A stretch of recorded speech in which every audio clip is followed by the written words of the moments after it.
oh crap, they're doing it. Yeah. Yeah. Just feed them.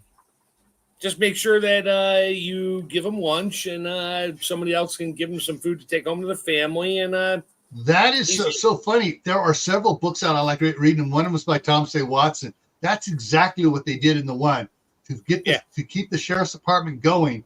People were donating food. Yeah, for the deputies. Yeah, deputies and their families. Yeah, or the family. Yeah, and then someone else that had a big farm. Someone else had a big farm and they said, "Hey, I got an empty bunkhouse.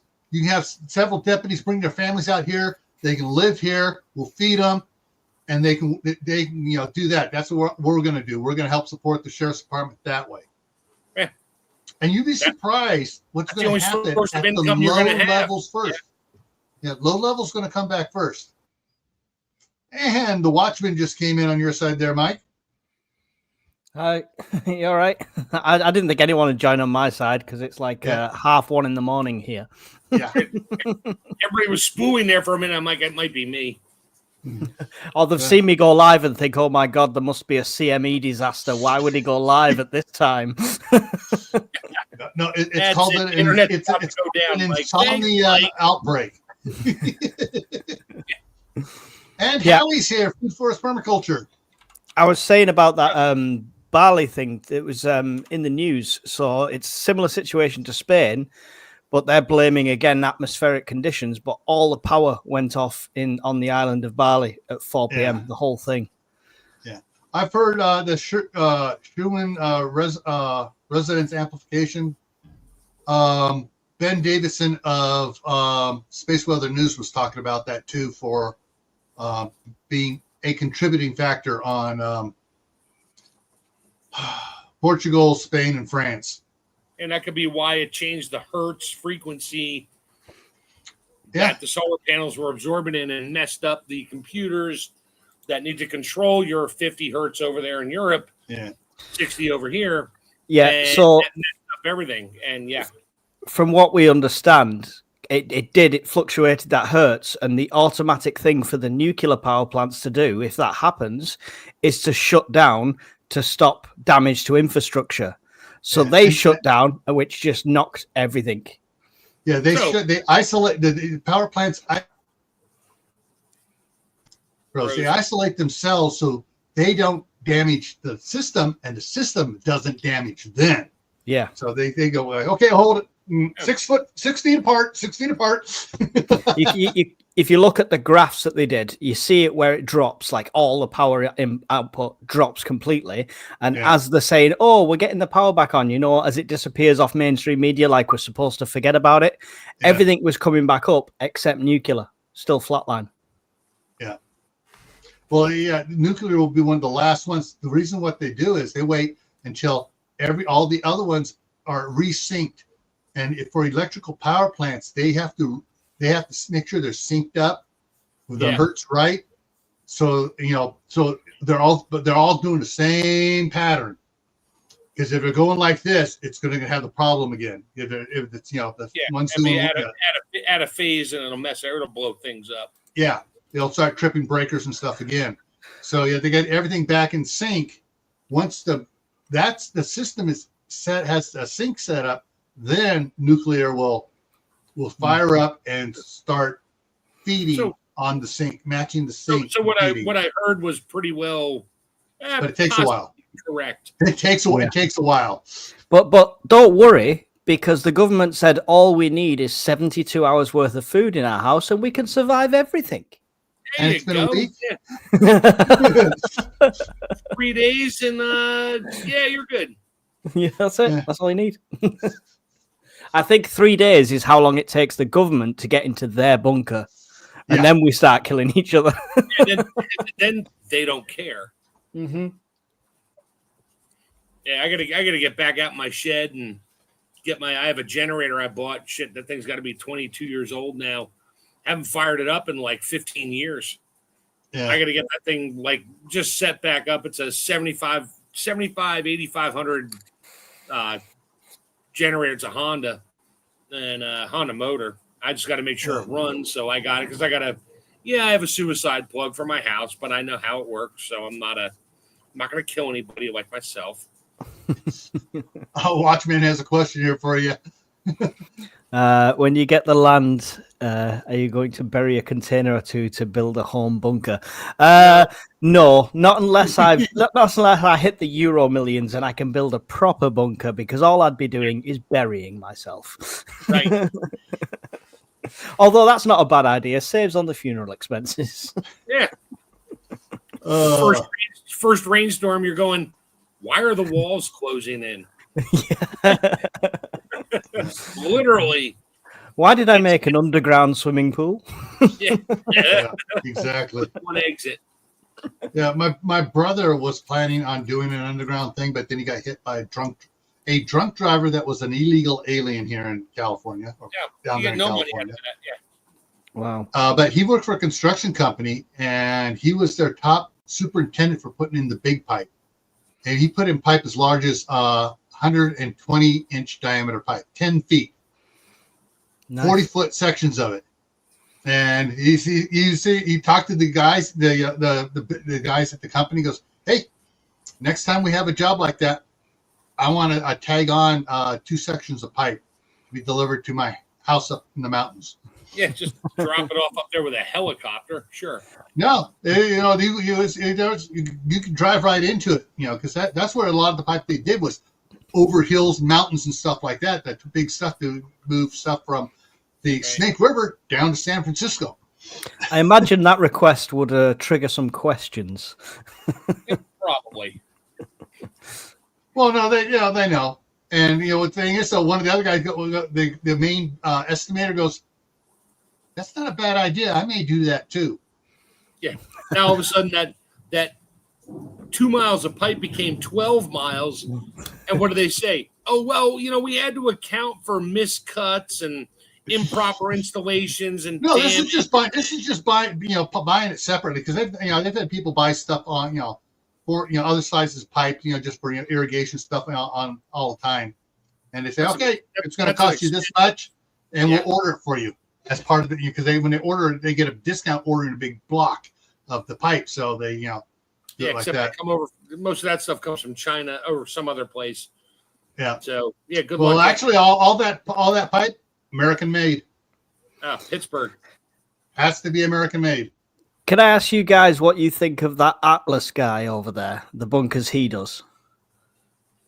I think they're cool.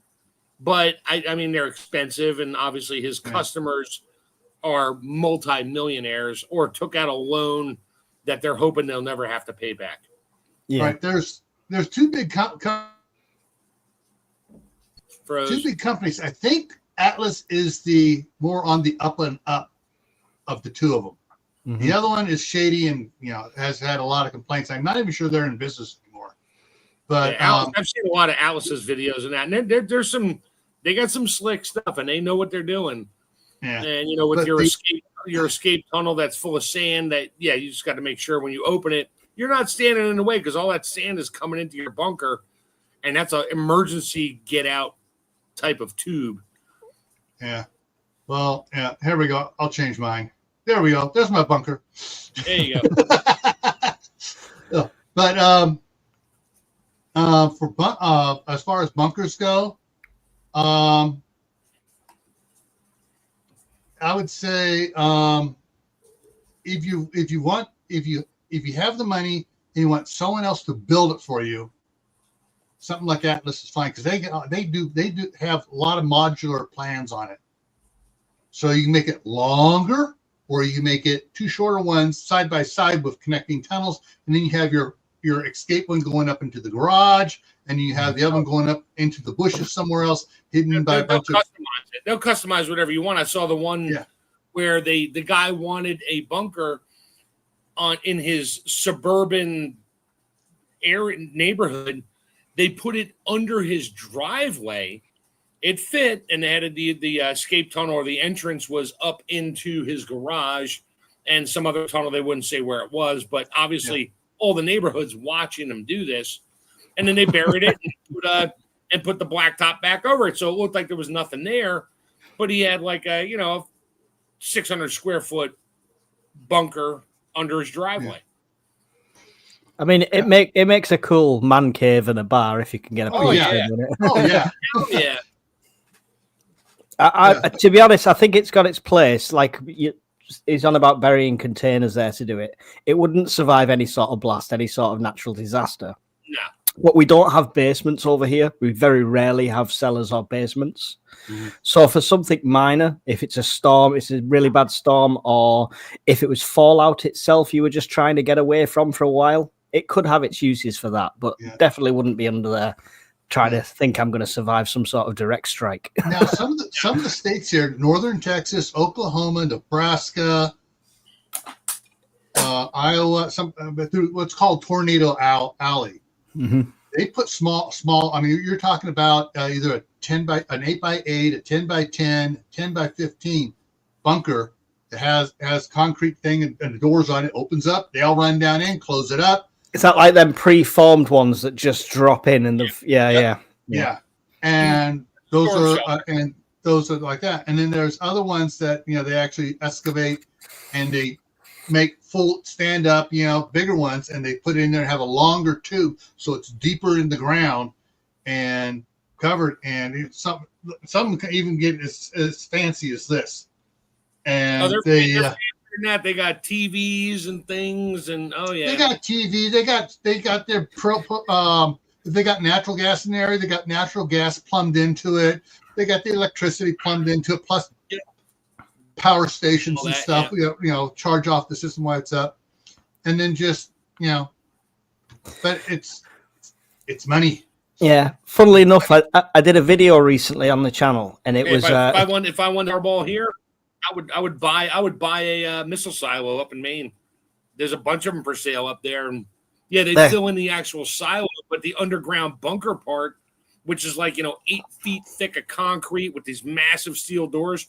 Yeah, the whole underground complex is like 30,000 square feet, because they would bring the missiles in on trucks going in straight, and then they would stand them up into the silo. So it's huge, but they weld those doors shut and fill them up with debris, so you can't ever build your own missile. I guess, like, who's going to build their own missile? Well, but okay, actually, some of them they bought them before they put the debris in it, and they've turned it into like an apartment building, and then to meet the treaty with Russia, they have an inspector from Russia come and look at it. Say, yep. Oh, yeah, okay. It's no longer. It's living. It's an apartment now, so it meets. Nice. Can I buy a floor? Yeah, that's what they do. They sell some of these ones. They sell floors, and some of them they'll sell half a floor. So then they got like the swimming pool down at the bottom and the spa and all that. Oh yeah, it's its own thing. It's a laughing stock. All that space should be used for practical stuff if it was a real situation. Oh, dang, I forgot to hang on a second here.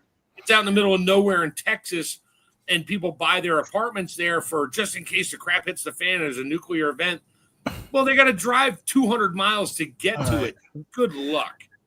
I did a video on my channel, and it was a tour of a bunker we've got up in Scotland, which is like a 60s, like a Cold War bunker and stuff that they've restored. And I was going around it all, but luckily it was quite empty when I did it. And I managed to speak to the guy. There's no power in it whatsoever. The power to power the bunker is at surface level. So if anything happened, if it got destroyed, you were cut off from power completely, air pumps, the lot. But if anything happened and people had to do something to turn the emergency power on, so the fastest run in the bunker had to run outside and hope he didn't get vaporized, pull a lever and run back in. This stuff wasn't planned out very well. Yeah. What I like, so Bob, so I put the link on my side. Or Mike, if you want to hit the link for Bob on your side, because he's commenting on your side there. If I put it in this chat on StreamYard, does that go on my side? I don't know. Yeah, it will. Yeah. Okay. Yeah. So one of the interesting on any bunker, one of the things I've come to the conclusion of talking to all the guys that do. Okay. Hey, Bob. Hey There he guys, is. thanks. What's up, Bob? Talking to all the guys that do for power on bunkers and stuff. One of the things they works best is these power stations that are multi-feed. In other words, they can take 110 or 240 volts. They can take 12 volts. They can take 60 volts, whatever, from solar panels. And if you have your regular grid power to your bunker, you just have it plugged in all the time, so the batteries are kept charged all the time. Yeah. So power goes out, you don't need to worry about solar cells or anything. You have solar panels. You have power in that battery bank for however long. Then you got to figure out, okay, now we've got so much power. How long before we have to fire up a generator in the back room that has outside air for it, or see about fixing the solar panels up above? Go ahead, Bob. Oh, thank you. Yeah, thanks for the link, guys. Okay, Mike, you lived there for a while on your food stores, and you've had some time to think about it. What would you do differently now? What's that? For the where I was living off my preps. Right. Well, Yeah. you did it for a few days. You found things you liked, you didn't like. What would you do differently now? What I'd do differently now is plan meals that you combine to make and check calories. Lots of people grab these cans where it's like, oh, a whole breakfast in a can, or a whole stew in a can. When you look at the back of that can, some of them were as low as 200 calories. I see. Yeah. To hit any sort of energy deficit for the day, you'd have to have 12 cans of this soup.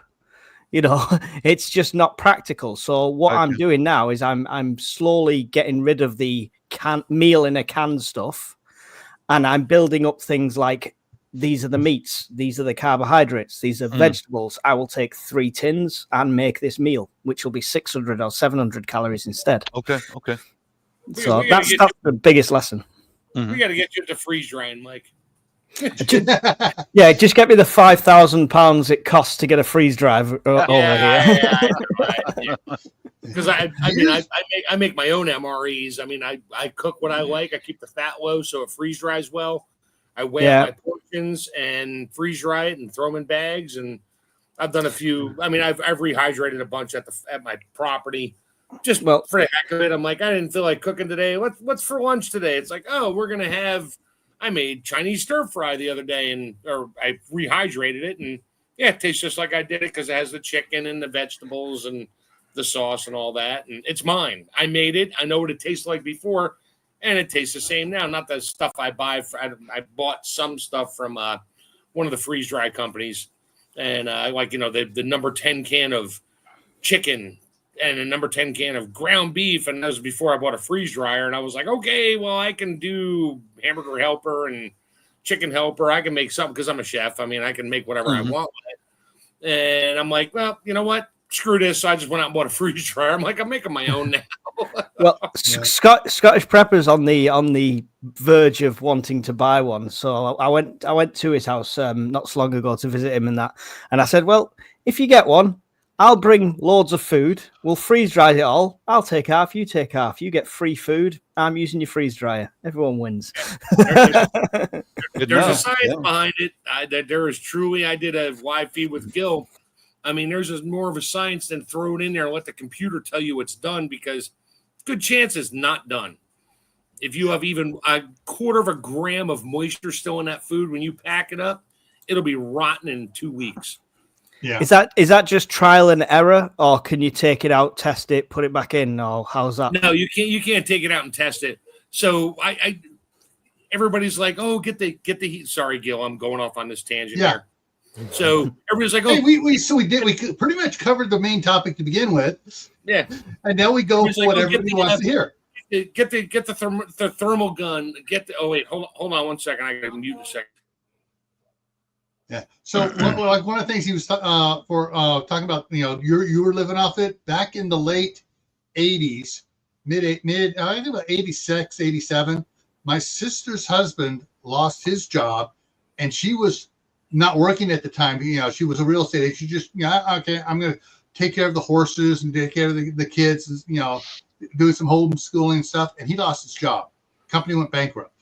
Mm-hmm. And for about 3-4 months, they were living off their food storage. I've done it. I've been there. Yeah. And so most of their stuff though was number 10 cans, chicken, beef, peaches, apricots, whatever, flour, this, you know, and they just used that as normal stuff. And then they made meals instead of buying the pre-done meals like from Mountain House or Augustin Farms. Yeah, they got, instead of buying stuff like that, they made it out of what they had.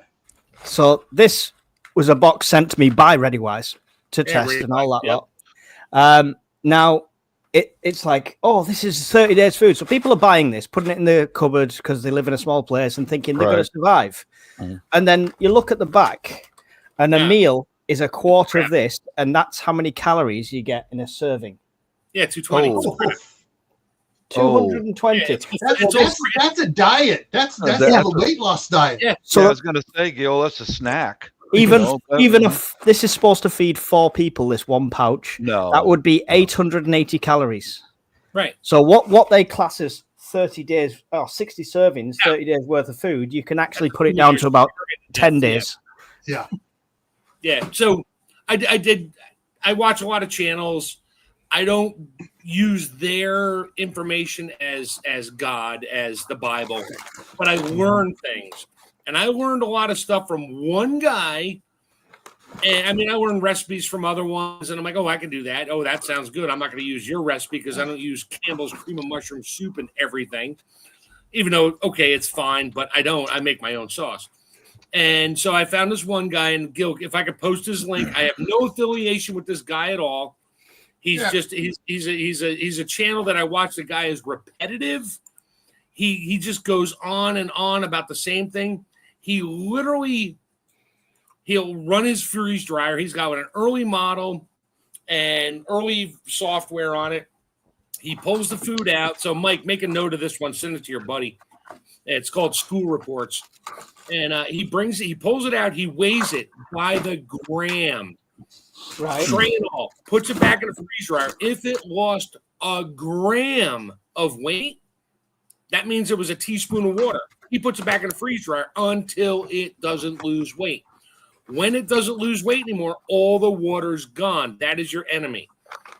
Then he'll take it out, and you need to do it try to do it in the most non-humid environment, the lowest moisture content in the air, because freeze-dried food, when you pull it out of a freeze dryer, if you're in a garage and it's like a summer day and the humidity's like 90%, it's sucking up water instantly, moisture, and your food will go bad. And the oxygen absorber takes the oxygen out, doesn't kill the moisture.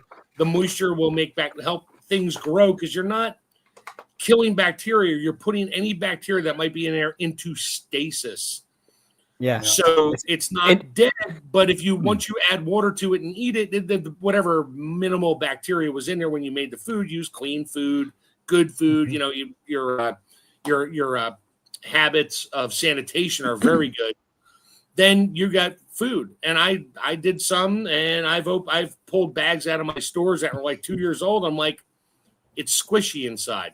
Nope, not even gonna open. I might open it outside and look at it and be like, oh yeah, nope. Apparently, I didn't do my science correct on that one. I did some before I did the weigh outs, and I got a white. So it was said earlier that you can't redo it. You can sort of like Mark just said, pull it out, weigh it. Nope, not enough. Put it back in. It's I was going to say it's very similar because I've been recently because a lot of my preps are based on like living 1800s wise. So if we didn't have power, no backup power, I could carry on. So I've been experimenting with salting meat and drying meat through salting, and it's a similar process where you weigh it. If it stops losing weight over a period of time, it's all the moisture's gone. Well, I mean, salt cured meat will continue to lose weight over a period of time. That's why older cured meats and things get more expensive because they're sitting there longer, losing more weight and generating more flavor. It's the same, but it's a little different, but it's basically the same. You want 0% humidity, moisture in your food when it goes in the freeze dryer. Period. Yeah. So tell your buddy that if he's going to do that, just go to this guy's channel. Oh well, yeah, I've saved it. Yeah, I'll check it out. Go back in time. Some of his new stuff, because he's like getting bored with just doing the same repetitive stuff. But I learned a lot watching his old stuff. Yeah, and that's why I do. And I used to comment and that. I still watch his videos, but now it's him and his wife, and they're just opening food and doing stuff, which is also fun to watch. What are you doing? I do the same thing. I will freeze dry ingredients. I won't freeze dry a whole meal. I'll freeze dry ingredients. Beef. I'll do noodles. I'll do onions, but I'll blanch them first. I won't do them raw. All that stuff. I'll blanch all my vegetables and freeze dry, but I'll put them in. I'll weigh it before. Okay, this is a 4-ounce portion, and I'll weigh everything in a tray. And I have 10 4-ounce portions on a tray. When it's finally done in the freeze dryer, I'll just divide my grams by 10. And there's my portion again. And then I know how much water to add back to it because it weighed this much before. It weighed 1,000 grams before. Now it weighs 200 grams. I need to add 800 grams of water to make it back to where it was. And I did that in one of the videos I just did. I kind of went over that a little bit. But freeze drying is its own science, and you got to follow the science. There's not much creativity in the process. There's just creativity in making your food. Quick question. Do you lose any nutritional value? No, none, zero. You can freeze dry Greek yogurt.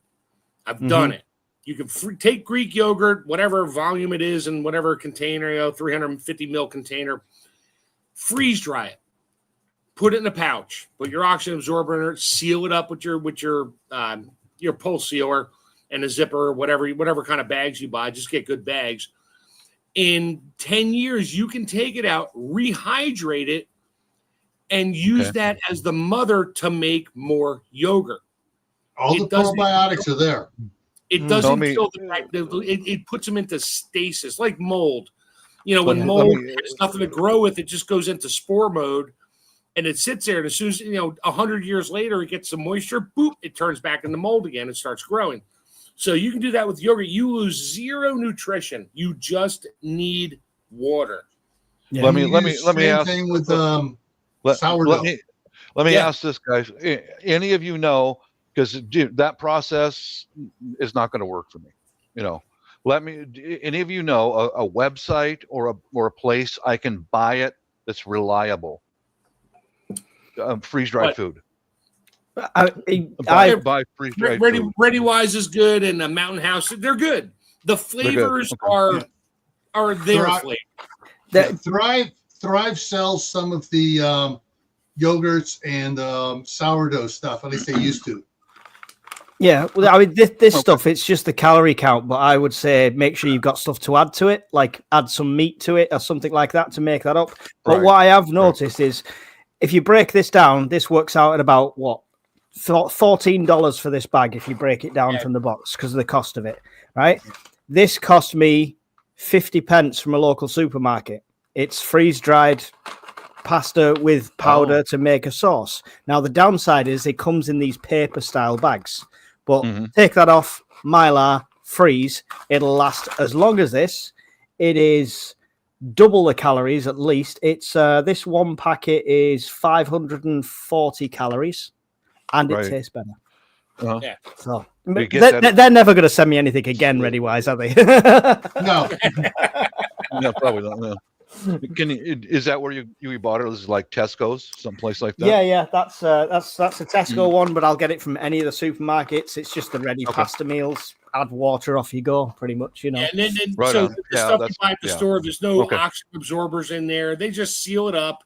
Usually they pack it with nitrogen, so they'll flood the bag with the nitrogen, right out of a canister to push the oxygen out. That just gives it a longer shelf life. But those bags, it's got the Mylar film on the inside, but they're paper on the outside. They're very thin. Okay, he's opening it. This hasn't even got the Mylar in. This is literally paper. So you can see on the edge here, it's got like a plasticky lining inside to sort of keep it fresh. But if you do the oxygen, the vacuum sealing and oxygen absorbing yourself, it's gonna extend the life massively on them. If you bought those and they were relatively new, but even then, there's still some amount of moisture that got in there, so you're not going to get a 25-year shelf life out of it. Yeah. Period. Yeah, it looks like the packaging there is made more for household use. Yeah. It doesn't weigh much. It's a cool name. It's freeze dried. Yay, it's freeze dried. Look at me. I'm eating freeze dried food. And you add water to it. It's like, wow, that tastes good. Which makes people go out and buy freeze dryers. And a lot of people are selling their freeze dryers because they freeze dried stuff and went by what the company, I won't say their name, that makes the freeze dryer. Oh, when the computer says it's done, check for cold spots. That's bullshit. Sorry. Get your little heat gun, get your moisture meter for wood. I bought all that stuff. I use it in my woodworking shop now. I'm like, I don't need it for that. It's water. Put it back in. If it lost weight, it still lost water. If it still lost weight, put it back in again until it doesn't lose weight.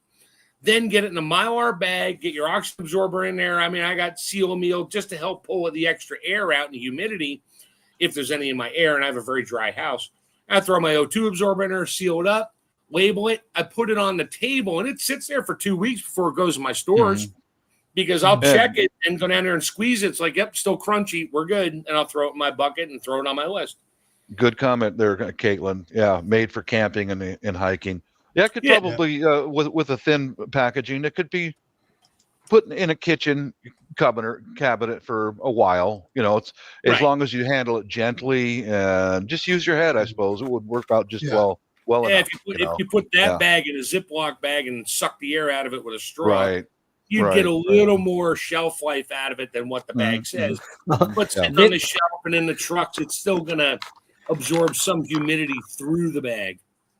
I've just realized this says September 2024. There you go. So, and it smells all right still. So I trust my nose and my senses more than I trust anyone's stamped on date. At this point, now that you open it, I know what you're having for dinner tomorrow or tonight. I'll show you guys what I just installed in my garage today. See that little square up there? Yeah. That's one of those motion sensor solar lights, just like a security light. I put the panel on the outside of the house, and there's all my stored up tinder firewood for bit. cooking. And just ran the wire right outside right there. So when we lose power, which, I pretty much prepare for, not the end of the world. Because if the end of the world comes, I don't want to live through it. Be honest with you. Seriously, I mean, Please, eating. If that nuke is going to go off, please let it be within 5 miles. I'll just vaporized. Go out there with my pants off. Woo! Just catch the wave. But sorry, Bob, it was a false alarm. Now a good bail bondsman to come take you out. Your neighbor's wife will love you if they're that one. She probably tackle me. The neighbor's kids are going to be in therapy for the next 20 years. but you know what I mean. I mean, like simple. The simple things like that is what I focus in on. Hardware things that, because the wife and I are both around 60 years old. If we take a fall at our age, we're in trouble. Even just during a normal storm power outage. So that's the kind of stuff I focus in on. Little things here and there and there and there, and just keep. But Mike, I was listening to your wish list. Yeah, there's a freeze dryer on that. You're greedy, dude. You want it all, man. I want it all. I've been upping my game for years. Mm-hmm. I mean, I with the little stuff, and I slowly up my game to whatever I want because Warlord's always an option. Wayne, and where was it? Wrong one. Where's it? There. Here's the other one I want to put up there. Prepper 101. He's funny. Been married 9 times. I'm hoping for the end of the world. I love telling people. I'm like, yeah, my wife asked me to do dishes the other night. I said, I can't do that anymore. She's like, why not? I said, because Trump outlawed men in women's sports. Did it work? Did it work? Yeah, it worked great. I did dishes. I still do dishes. But anyway, I'll always do dishes. Hey, she knows my sense of humor, and she just laughed at it and gave me a look. I'm like, Yeah, I know. I always do the dishes. It doesn't matter. Hey, Mark, What? try. You froze. Sorry, froze. Try that one. It's called a dishwasher, not a dishwash him. Ooh, yeah. That'll work well. Yeah. Except who has to fix the machine when she puts in like half the food that's still on a plate into the machine that clogs up the pump? Yeah, who has to fix it? Me. Guess why I do dishes? Yeah. That's why I do it all. I don't care. For the disclaimer purposes, anyone listening on my channel at 2 a.m. in the morning, we do not give relationship advice. No, we don't. Entertainment purposes only. I don't need it. It'll be 35 years for me and my wife in June. So, no, there's no issues. We have doing fun. something right. If we can't joke about it and have fun with stuff, why bother? And we have a blast. That's all you need. That's all. Good deal. Good to hear. Yeah. And we're gonna have an anniversary coming up here pretty soon. Be 19 years married, 23 years together. So in September, pretty stable lady. I think I'll keep her. But if she don't make me breakfast again, off to North Korea you go, Missy. You're gone. Yeah. my wife and you I better get yourself a freeze dryer there, Bob. Yeah. So in September, my wife and I will be 37 years. Right on. Good deal. Mm-hmm. You got me by 2. Okay, you win. I'm also older than you too. Yeah, a lot. No, I mean, I'm 2 years in with this one. Let's not add up all the previous ones. Yeah. But it's keeping me young. She's 15 years younger than me, so. Wait. So you're like 30 years old, right? I'm 40. Nice try. As far as prepping for me and my bunch, we've got almost everything together. You know what I mean? I've been doing this for a long time, and that's why I'm making those medical kits and donating them to churches. Because now that we've got our home taken care of, now we can go out into town and start helping other people. My goal is to get one of those medical kits in every church in this small city. I want to put one of those in every church so that any disaster comes up, someone's got direct and immediate ability to be able to stop the bleeding for anyone who needs it. You posted that earlier, didn't you? Did you post one earlier? Yes, I did just today. Okay, yeah, I'll catch it here in a little bit. I saw it pop on my my feed things. It's a good ambition to have. I love that you're giving back like that. I mentioned in one of Swede's streams that I got my family, her side of the family, all medical kits for Christmas. So I made them all open at once. Mm-hmm. I thought nothing of it, but they did a charity marathon thing the other day and took it with them. And I'm just like, good. It's worked. You're actually using it. Good. Yeah. But the only thing I really want to say about this again is take care of you and yours first, and then you can start going out. That's my advice as older man, advice to younger people. That's actually perfect advice, because think about it. When not that I fly anymore, when you get an airplane, they tell you flat out, if we lose pressure, the masks fall out. You need to put it on you first, because if you don't get on first, you can't help anybody. Correct. So think of it that way. Anything crap hits a fan, make sure you're okay before you just run out and help everybody else, because you may not be able to help anybody. And then you're worthless, then you're gone, and then everybody that relied on you is also now in trouble. Yeah. So you first, then the rest. Sorry, that was my soapbox for there. That's all right. No, there's nothing wrong with it. Nothing wrong with it. Nothing wrong with that. The other one is with Gil's topic tonight. Yeah, prep, pray, stay out of the way. Yeah, get yourself ready. Pray it goes away, and just don't get in anybody else's way with all the crap that may go on and will probably go on. Just try to keep a low profile. It's worked for me. I've been around the world. That's worked for me. Eyes front and just keep on walking. There's only so many people you can help, but you got to help yourself first. Yeah. And don't worry about getting that big 4x4 pickup with the 8-inch lift kit on it in candy apple red. No. Yeah, and spinners. Got to have those spinners on there because they're cool in a flood zone. Yeah. This is my bug out vehicle, but actually it's Barbie pink. I'll have you know. Thank you very much.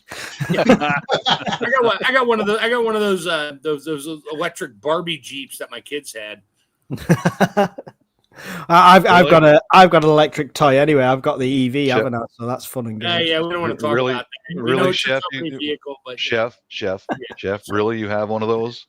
We need to talk. Okay. my kids had one, and I upped it. Got rid of that stupid little tiny 12-volt freaking 1-amp battery in there. I put a 650-amp car battery in the back. That thing ran for a week, but it did a wheelie every time they hit the gas because there was so much weight in the back bumper. Oh, my God. You got to modify it. We need to talk. Hey, Mark, you know what it reminds me of? I was watching Brad Williams on it, and he said when he turned 16, his dad goes, "Hey, but I've got a car out here in the garage for you." It was a little electric car like that. Yeah, exactly. He goes, "I still drove it to high school." Yeah, my kids loved it because they could just hop in it, and at night I would just throw the trickle charger back on it. And yeah, it was a 650 cold cranking amp battery I pulled out of a truck. It was okay. It worked. I don't care. It's only powering these little 2 tiny itty bitty motors at 12 volts. And oh yeah, they could go wherever they wanted. I just had to make sure they didn't. I had to put a wheelie bars on it because it would just do a wheelie when they hit the gas or the throttle. Yeah.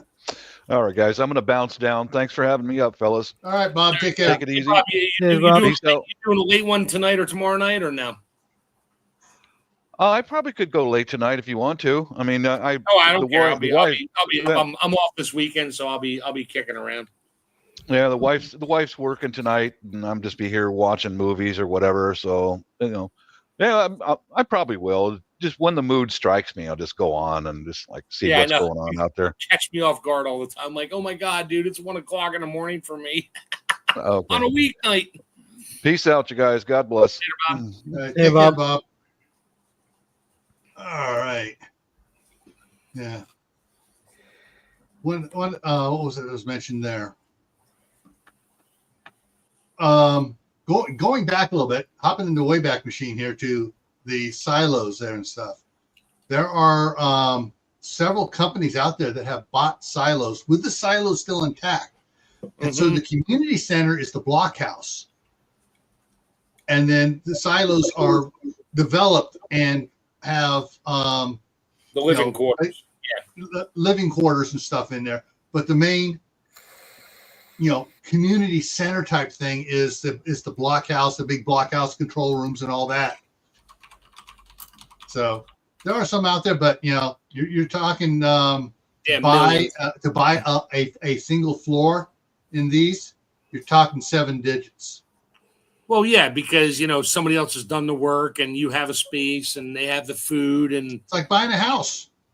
Yeah, but except they have the infrastructure around you in place. Buy your own. Like I said, the one I was looking at way up in, I think it was in Fort Kent, Maine, or somewhere up way. I mean, we're talking Canadian border, northern part of Maine. They were selling the whole thing. It was 85 acres. With the house, with all the concrete buildings, with the bunker, it was like 1.2 million. This is like 10 years ago I was looking at it. But I couldn't live up there. There's nothing up there. I mean, anything you need, you have to bring. You have to drive 100 miles just to go to Home Depot. Wow. Have you seen? There's a series on. I think it's on Amazon Prime and on Apple TV. It's called Silo. And that's based in a future, but they've got this silo, similar sort of thing where it's all the stories and all developed into different things. That's interesting because you've got like agriculture levels and stuff like that. Yeah, I've seen those. I haven't seen that show. I never heard of that one, but I'll look that one up. Yeah, it's a bit far-fetched in places. Take it with a pinch of salt, but it's good to see how they live in, Yeah, well, like anything, Hollywood. It's done in a Hollywood basement, but yeah, we know. Yeah. Well, I just looked it up here. So in Allen, Kansas, There's one for sale for $749,000. There's one in Nebraska. Doesn't say the price on it. It's a Nebraska Public Media has a sale going on one.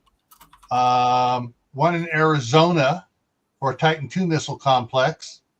Yeah, the Titan II. That's it. There's a whole website just for Titan missile complex. And so that that one's down there. That I may be interested in that one, but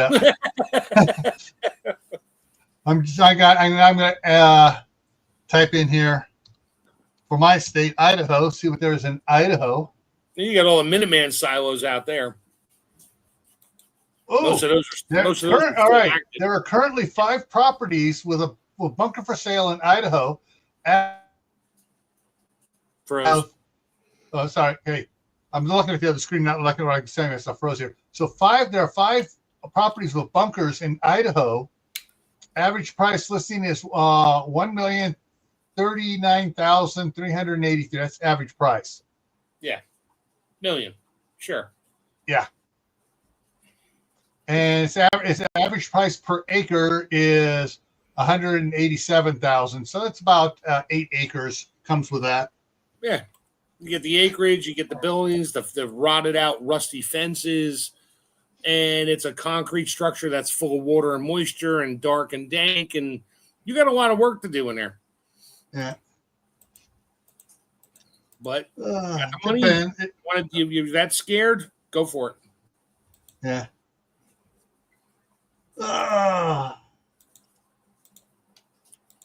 Yeah. Anyways, yeah, you can look stuff up, but interesting stuff is just for laughs and giggles for everybody. Here you go. Mm-hmm. All these different ones. I mean, that's that one's a little nasty. Yep. That one's a little nasty. There's plans for one. They got all the different levels and stuff set up.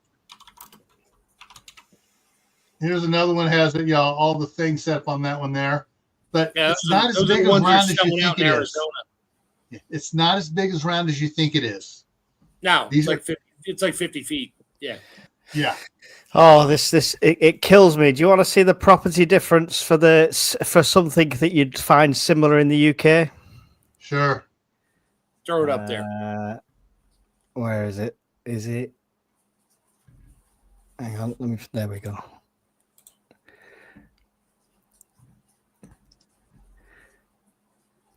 Come on. Well, we're waiting, Mike. I've done my bit. I'm trying to add it here.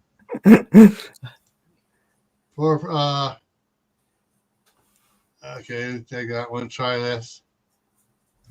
There we go. Okay. This is the equivalent of $860,000, and it's just an underground reservoir, and the bunker side of it is this big. That's it. You like 2 beds. It sells because you've got all these lovely plans that you could do with it, I'm sure. Yeah. But literally, it's this.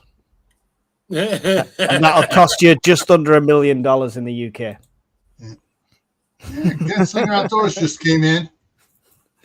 So, I'd snap their hands off for a silo. Yeah. Yeah. But the thing is, though, here's the thing. A shelter like this, if you have several years worth of food and there is absolutely no law around, so basically it's a world without the rule of law. Yeah, I'd hide it. I'd hide in one of these for a couple of years if I had it. I got plenty of DVDs, plenty of books. Yeah, well, you kind of need something to make sure you got power, which is on the outside. So you have to go out and do maintenance and stuff and make sure nobody sees you going back in the hole. At what point do you make that transition? That's the question, right? Because without rule of law straight away, I assume you'd attempt to defend the town, defend the house, etc., before you decide to bunker it. So is that only when you get overrun that you do something like that?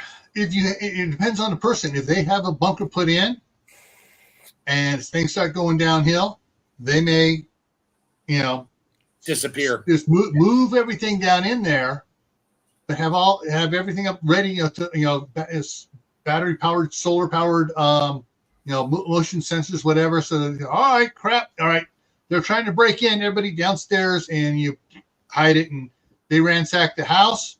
They leave. You come back out again. Yeah, and then people like me and Mike are like, oh shit, there's solar panels everywhere. There's nobody around. I'm taking the solar panels. Now you just stuck with your freaking batteries. Good luck with that.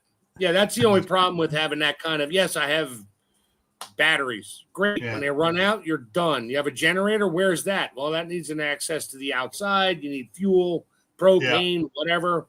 Sooner or later, you ain't going to live down there for 2-3 years. And here's my opinion on bunkers. It's not for an urban setting.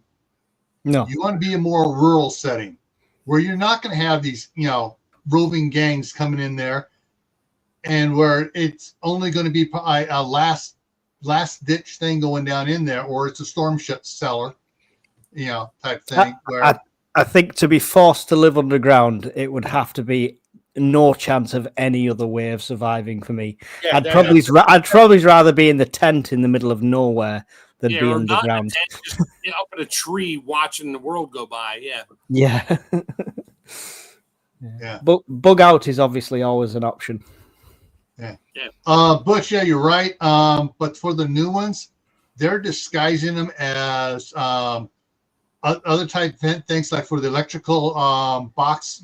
Some now have these little vent things that they have small things around, and a lot of them, what they're doing, they have the vent pipe for air in and air out in a planter where they got rose bushes or pyracantha around there, so no one's going to go digging through it to see what's in the middle of that thing. Then of course, if the plant dies, and then it's it may become visible, but yeah, it's Morlocks. Morlocks. Yeah. The time machine. Yeah, get a boat, get out there, get away from here. You can see them coming for 8 miles. Yeah. A A boat would be on my list before a bunker, I think. Throw your multi-phase color blue tarp over everything so you kind of blend in with the ocean at that point, and they may not see you on a telescope. Yeah. Yeah, I might have to repaint the giant orange lifeboat that I'm thinking of buying. Yeah. The problem is with boats do take a bit of maintenance, so you better have a way to have like either an air pump where you can go down and have air to you while you're scraping the holes off and keeping it clean, everything else like that. But if you have any sorts of maintenance problem while you're out there, you're out there. You're on your own, buddy. Yeah. Well, if you have any maintenance problem when you're stuck underground and the zombies are running around, you're dead. If you have maintenance problems, all right, got to go up. All right, arm it up. Got everything on here. Yeah. Yeah. Got my Thompsons and my other ones. But yeah, sail yacht for Yes, sailing yacht with bunker. Sailboat. Yeah. Yeah. All right. For this little part, I got to go with another Kevin Costner movie. Waterworld. Yeah. I think every prepper's seen that movie going, yeah, that's a bunch of bullshit, but okay. It's Land. Have you ever seen Land? Yeah. Flip her back upside down. It's that way. Yeah, okay, sure. All right. Like you need direction. Gotcha. Here's the funny thing. Back when I was growing up in Martinez, we could look out the kitchen window and we would see the mothball fleet in the Carquinez Strait right next to the Martinez-Benicio Bridge. All the World War II mothball ships. And then all of a sudden there was this boat from Howard Hughes got parked out there for a while. That would have made a great, one for a whole mag or keg to live on. I just looked at the price of a catamaran. Oh. Yeah. Oh yeah, I've been seeing these reels and stuff on all the new. What does a millionaire's yacht look like? Here's what $10 million will get you. here's what $20 million will get you. Here's what $100 million. Like crap. Yeah. What can I get for 10 million? No, 1,000. A bunch of 55-gallon barrels sealed, strapped together with a deck on it and a travel trailer sitting on top of it. Sold. I'll take it. Actually, I wish I'd saved the link for this. There was a reel of this couple up, what are they? Up in by Seattle, up there. All right. They started out years and years and years ago making a pontoon house. And every year they add a section to it. And now it's this huge, it's like 2 acres out there floating in the ocean, in the bay, but it's, and they raise, they got, import dirt onto it. So they have gardens, they got fruit trees, they got nut trees, and they fish off the boat. There's whole like villages in Thailand that are like that, right? Yeah. I mean, heck, you go to Hong Kong and it's practically like that. Some of those boats never leave the dock. A houseboat's a good investment if you live in Venice, because your normal house is sinking. Yeah. Everything sinks in Venice. Oh, wait. It's been sinking for thousands of years, but it's still not underwater yet. What's underneath? 7 stories underwater. This used to be a skyscraper. Yeah, that's what they've done. They just build on top of it. As they got to abandon one, they build another one on top of it. What? How can it? I'm looking at boats now. I've just found a 20 grand 2-bedroom houseboat. I'm looking at it. It's got a cabin that's about the size of my downstairs bathroom. Hey, you know what? When you're on a boat, you're not spending all your time in the bedroom. You just need to. What happened here? I don't know why that did that. You're dreaming again. No, I'm trying to type something over here and it did this over there. Now it's doing it right. I don't really need a big house. I spend 90% of my time outside on my deck or in the kitchen. My dream house is like a 20-foot by 20-foot kitchen and like 1 bedroom and a bathroom. I'm good. All right, here you go. Bedroom. I just need a place to sleep. I'll sleep in a hammock. All right, this is for Lake Powell, which is on the Grand Canyon. And so they got the ones for sale. The ones up here for sale, $11,000, $16, $30, $99. Them ones look like the rest of the yacht sunk, and that's just the top floors floating above water. Yeah.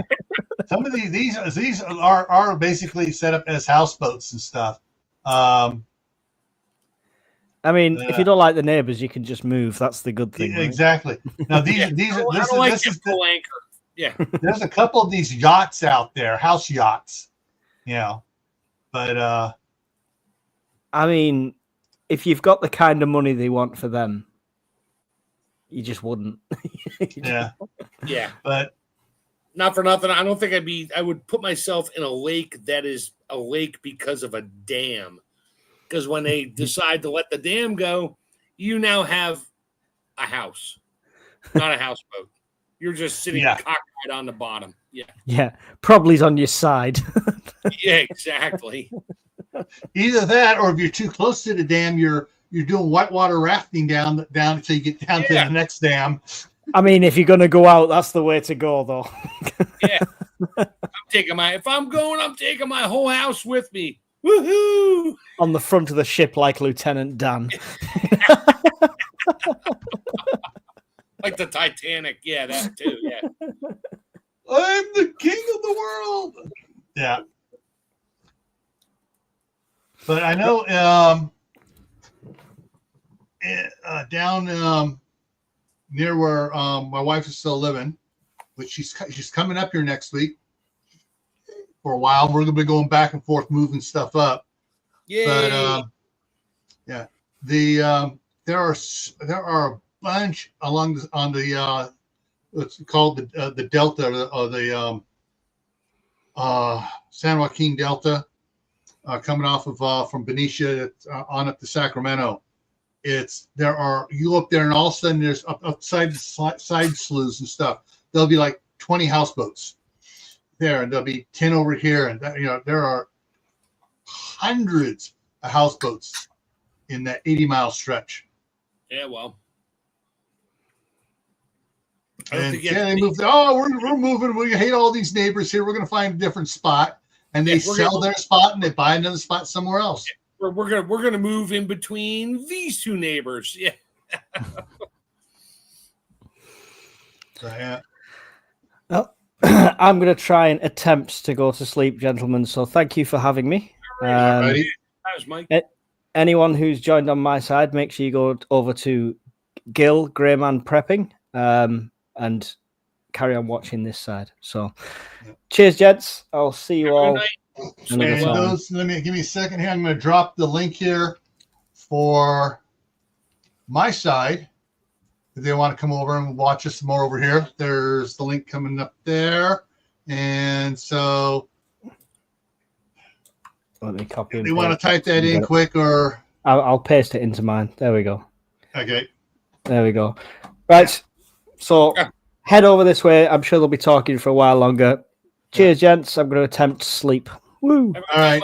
Good luck. See you later. Yeah. Steve just joined us. Hey, Steve. Corsair.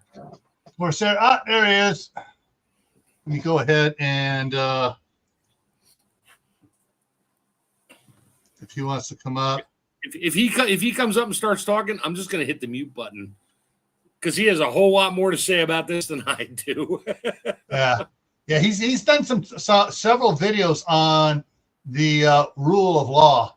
Oh yeah. So, but yeah, and like I said, there are, like, in the beginning, for those that have come in later, for rule of law, there are a number of things that can cause it. Most likely, the rule of law is not going to trigger SHTF or Tawaki. It's going to be one of the dominoes that fall from the event that triggered it. So, and generally, from all my studies and stuff of Homeland Security, we figured out, and this ticked a lot of the mucky mucks up. It's first failure is going to be federal government, then states. It's going to collapse from the top down. And the ones that may survive are going to be small towns and small city law enforcement, or the ones that may.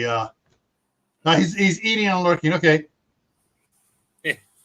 And so it may, those may, they may, other areas may be totally lawless, no law, and some areas will still have law and order because of the city governments have survived. Everybody's come together and they're supporting their law enforcement officers by providing food and and room and board, basically. Yeah, and ammo. Yeah. Yeah, there's but when it coming back, everything we went through and we're looking at it. Yeah, it's going to start with small towns and work its way to bigger towns and bigger cities and stuff, and then from there to counties or parishes if you're in Louisiana, and then it's going to work up. It'll work up just like it did in the Old West. It's probably the rule of law will not be the rule of all the previous laws that were on the books, all 8 trillion of them. Yeah. They will now have their own laws and rules, and they will tell you and post them like they did way back when. Like, these are our rules and these are our laws. If you break a law, no pistols allowed inside of city limits on Saturday night. Right. Yeah. Cowboy stuff. Yeah, basically, and that's what it'll turn into. Not like, okay, we're just going to follow every law that was ever made. So, in California, you can't set a mousetrap without a hunting license type of thing. Yeah, they're not going to go after that crap. They're going to be like, look, don't be a dick. Just live. be nice to your neighbors. Everybody be nice and play. If somebody gets in a fight, yes, we'll come out and we'll discuss what happened, why it shouldn't happen, and if somebody did something nefarious, we will take a vote and decide what happens to that person, depending on how nefarious it was. Yeah. And sometimes, the local law enforcement will show up and everybody go, the two combatants out there just, they go, I can bring it. I go, no, we're not done yet. We're not done yet. And when they're done, okay, all right, I'm buying the beer. Let's go. Yeah. Yeah. Like it was when I was in elementary school, we get in fight on the playgrounds and they make us shake hands and, we're supposed to shake hands. Okay. And we're done. Yeah. Shake hands, go home, be with your wife, be with your family, and don't do that crap again. Or I'm going to have to come back and knock some heads together. And that's, 70s terminology. And so, so when rule of law is coming back after it goes away, that's the thing is there's no way to tell how long it's going to be gone, how severely it's going to be gone, and who's going to make the laws, who's going to make the rules. And that's the thing is it's,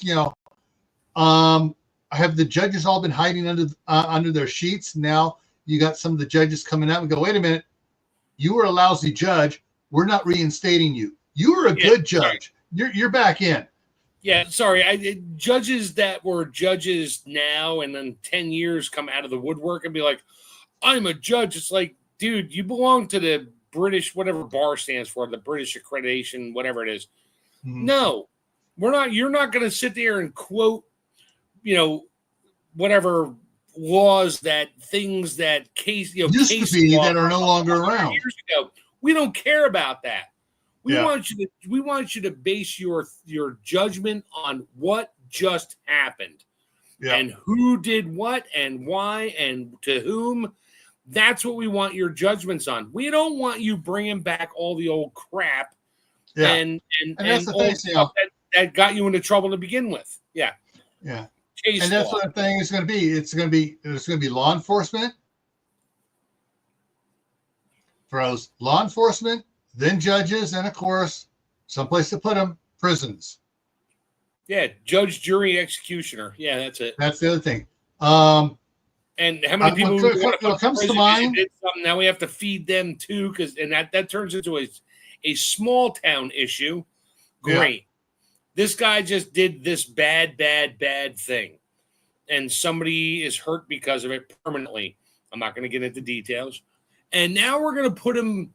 We have to build a box. We have to find metal bars to put there. Now we have to feed them for 20 years. No. That's what things.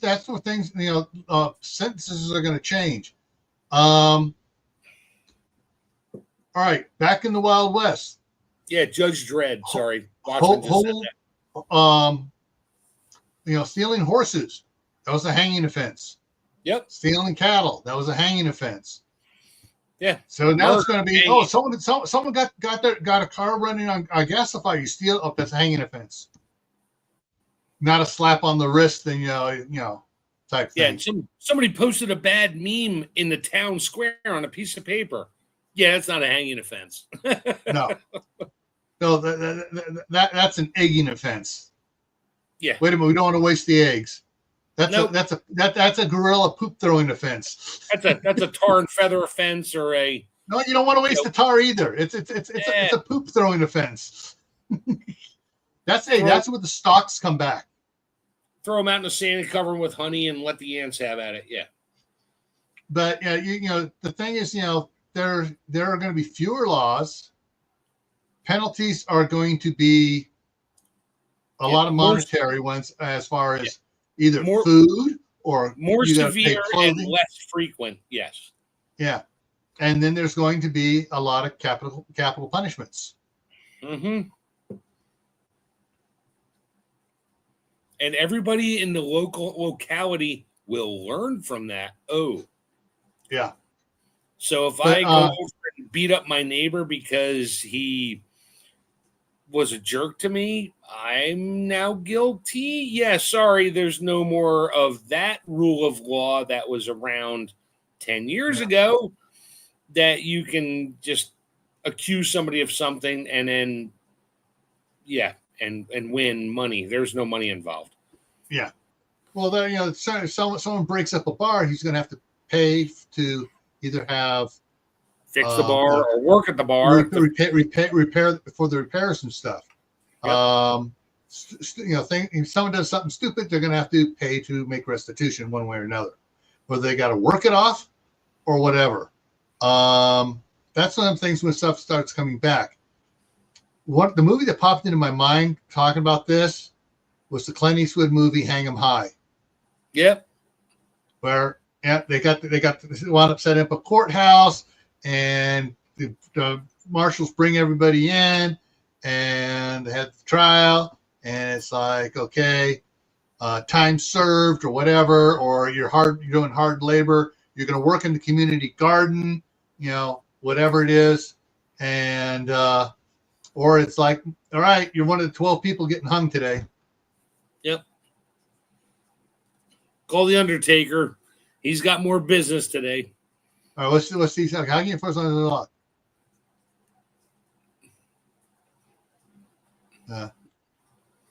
Well, that's the thing. One of the first things that are going to be coming back is, if the city had the small town cities have laws on their books already, city council says, all right, we're going to keep all these laws for this, whatever. Now the state's gone, so we're going to have to set up laws to deal with these bigger ones. So the elected officials of the town, or just the town committee getting together, are going to have to form, are going to have to codify what laws are going to be the current new laws.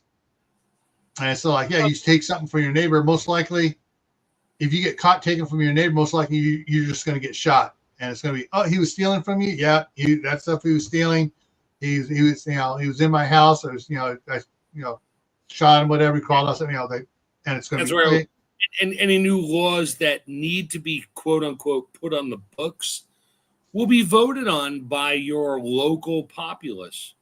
Yeah. I got 1,000 people. All right, everybody, Monday afternoon, 2 p.m., everybody show up and vote. We're coming up. We have a couple laws we'd like to run by you and see if this is something that, and everybody be like, okay, stealing a horse, you get hung. Obviously, we have to prove you stole a horse. Right. And if that's the case, then you'll be hung. And everybody votes on it. And it's like, okay, 90% of the people said, yep, steal my horse, hang him. And by the way, I want my horse back.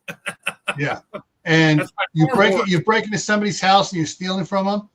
If you don't get shot and killed, you lose a finger. Yeah, you chop a finger off. Whatever. Yeah. Oh, now you're going Arab on me. Whatever. You know what? You get caught for stealing, you lose a hand. Get caught for stealing again, you lose another hand. Good luck eating. Better find a straw. Yeah. But yeah. HOA. Yeah, no. I'm not HOA, yeah. No. Yeah. We're talking people with honor, not Miss Karen and her and when the Karen show coven of cronies. Going, oh, well, if you steal a horse, you shouldn't hang him. You should let him feed the horse and take care of the horse. He needed the horse. Okay, new law in the books. No Karens allowed. Yeah. and no Kevins allowed either. That's one of the things is that, rule of law is gone, but when stuff's coming back, there are going to be, some people are going to say, we want certain laws that were in before. We want to have those. We want to set up, certain ones. You kill somebody, you get, and you did it out of maliciousness, not protecting your stuff, nothing justified. You got mad at somebody, so you went over their house and you shot them. Yeah, all right, gallows. Yeah, democracy will be a historic oddity. Yeah, well, thing is, don't forget, the United States is not now, nor has it ever been, a democracy. We're a constitutional republic. Constitutional republic. The founding fathers all did not want it to be a democracy. Well, there may have been one or two, but it was like Jefferson did it. They're like, no, and that's why we have the Jefferson Papers. That's why we have the Adams Papers. All of them clarifying, no, this is what it means. Yep. Yep. Oh yeah. You guys have differences? No other witnesses? Fine. In the boxing ring. There you go. But so Two rule of men, law. wait. 2 men enter, 1 man leaves. Crap, I can't find it that quick. I was gonna change my background to the Bordertown. Yeah. Bordertown, yeah. Bartertown. Shoot, now you squirreled me on that one. Sorry. Yeah, like Steve said, might will or might make it right for a period of time, but it's going to be one of those things. Is a small town, 500 people living there, without rule of law there, probably maybe 60 days before someone says, hey, crap, we need to get, if they have some bad actors, everyone have tell me, all right, we need to, take care of this. Small towns and cities, it's going to come back quicker. Los Angeles, Steve, take care. Just listen, bear with me. Los Angeles is probably going to break back up again. It's not going to be the city Los Angeles with all these suburbs. It's going to be Tahunga's breaking off, Sunland's breaking off. La Crescenta is going to break off. We're not dealing with your bullshit laws. We're doing our own all thing. the little ones, because they're not going to be able to communicate and cover the big one. They're going to break up into smaller communities again. Right. But so rule of law in from what we were talking about back when I was at Homeland Security, because that was one of the things, how are we going to combat this? And of course, Secretary of Homeland Security Ridge did not like our response. It's going to be, federal government's going to fail first, and it's going to trickle down federal, state, counties, cities, big cities to medium cities, down to small towns, and small towns may not lose it. They may be, keep to enforce it. But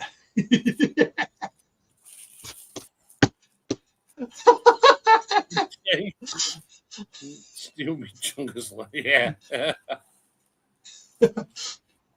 Yeah. And there will be some form of laws coming back. And as more places have it, then they'll sometimes towns will get together. We'll get together and say, hey, we need to get our laws the same, and then they'll start being communities will start agreeing on laws and stuff, and then all of a sudden, we got a county, we need to get a county system thing going again. And like I said, it's gonna start at the bottom and build from the bottom up. So I don't see if we've into a situation where we're in Milwaukee or a real severe SHTF and the rule of law has ended at all levels, it's going to start at the bottom. It's not going to start at the top. Yeah. Because for it to end like that, that means there is no more grid. There's no more mass communications. There's a lot of things. Dominoes have fallen. And to set those dominoes back up, it's going to take a generation or two. And some areas will come back quicker than other areas. Some areas may never come back. So rule of law, it's some people, some of these fantasy porn channels, fear porn channels are going, it's like, no, you don't want it to go away totally. And you want there to be some residents of it staying around to help you recover quicker. Oh, but I want to be the Lord of the Flies out here. It's like, idiot. What happens to the Lord of the Flies? the Lord gets knocked off by the one of his underlings. Now there's a new Lord of the Flies. Yeah, it's you want to have some, you need to have, even if it's at small town Mayberry RFD level surviving, where everybody kind of comes together. All right, yes, we need to have something here. We need to have a sheriff or a town marshal or whatever, and we need to support them.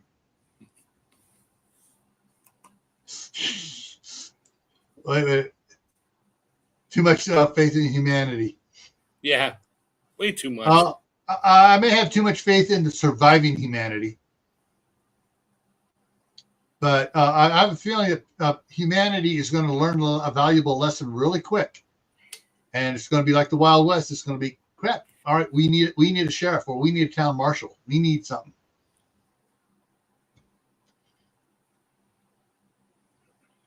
But yeah, it's everything we looked at and stuff. With the psychologists they brought in and stuff. I hate psychologists, but they brought in to say, they said, it's going to start. If rule of law fails, it's going to start at the bottom and come up until you get a warlord or a king or a duke. Collecting the people together. I'm royalty. I make the laws now, and I got the army to back me up. The Duke. You mean like wait? What was the other movie? Oh, The Postman. Yes. I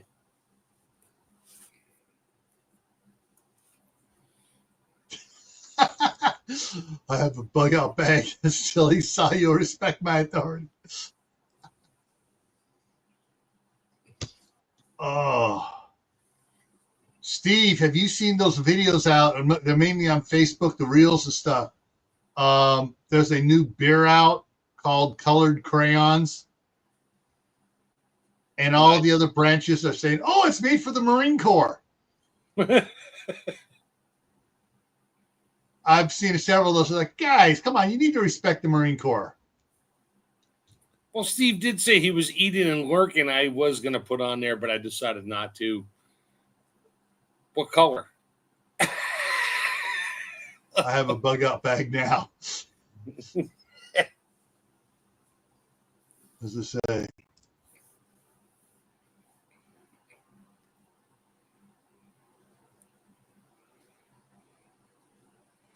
Yes. Yeah, we got rid of that here. Yeah, when I started posting videos of all the city council meetings, the previous mayor tried to stop it, and I said, "Oh, you want to go to federal jail, huh?" And he goes, "What?" And the city attorney says, "Yeah, you can't stop him. You can't stop him from videotaping the city council meetings." And he did not run for election again. Imagine that. Imagine that. And imagine all the corruption we found with money disappearing and stuff. And yeah.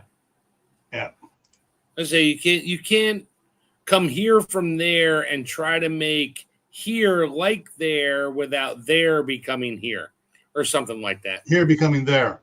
Yeah. But yeah, it's one of those things is if you're leaving to leave your politics, don't bring your politics. Yeah. I missed there. Yeah. Zero faith in people putting things back together in less than a century. Once it crumbles, it's gone. It's barely sticking together now. Yes, it's true. Yeah. Well, I have a feeling, and some stuff we're talking about. There's a lot of the hanky-wringing crybabies aren't going to make it. Mm-hmm. So your hardworking, self-reliant people are going to be the ones that are making it. And they will change politics really quick. Yeah, Karen won't make it. Yeah. But yeah, the homeowners association will not be becoming a city council. Have a good night, Tammy.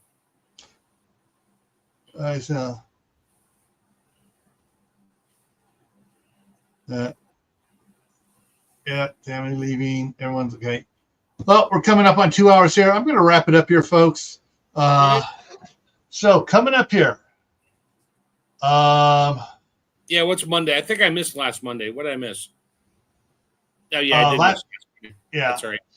All right. So since I don't have to watch, I got the kids dumped on me today, all the grandkids. So I wasn't able to go out there, do work in the garden, doing the video I wanted to, the live stream. I will be trying a live stream tomorrow in the garden. Hang on, let me double check the weather.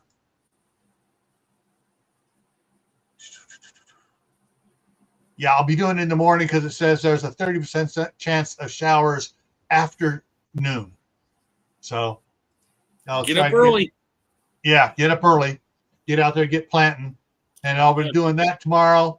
I'll stream that to both channels. Monday on Camp Pat and Family Compound, the topic is canning apple juice. That's the starting topic.